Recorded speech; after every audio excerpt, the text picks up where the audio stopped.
7வது ஸ்வர்ண ரத்தினம். இது கிரிசோலைட் அப்படின்ட்டு ஆங்கிலத்தில் சொல்லலாம்.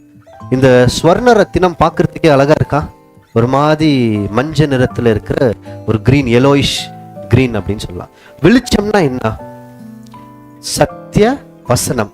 அப்ப நம்ம மேல இன்னைக்கு வசனம்ன்ற சத்தியம் பட்டது என்றால் என்னாவோ?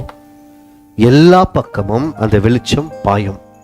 அதுல இந்த கல்லு ஸ்வர்ண ரத்தினம் இன்னும் விசேஷம். இது மேல வெளிச்சம் பட்டுச்சுன்னா எல்லா பக்கம் அடிச்சு விடுமா, ரொம்ப பிரைட்டா காமிக்குமா. அப்ப வெளிச்சம்னா நம்ம ஏற்கனவே படிச்சிருக்கிறோம், தேவனுடைய வசனம் தான் என்னவா இருக்கு? நம்மளுக்கு வெளிச்சமா இருக்கு. நம்ம மேல அந்த வெளிச்சம் பட்டதுன்னா அந்த சத்தியம் என்னாவோ? எல்லா பக்கமும் போகும். இந்த ரிஃப்ளெக்ஷன் இன்னைக்கு மட்டும் இருக்காதுங்க, நம்ம வயசானா கூட இருக்கும். வாசிக்கலாம் 92ஆம் சங்கீதம் 14ஆம் வசனம். கர்த்தர் உத்தமர் என்றும் என் கண்மலையாகிய அவரிடத்தில் அநீதி இல்லை என்றும் விளங்க பண்ணும்படி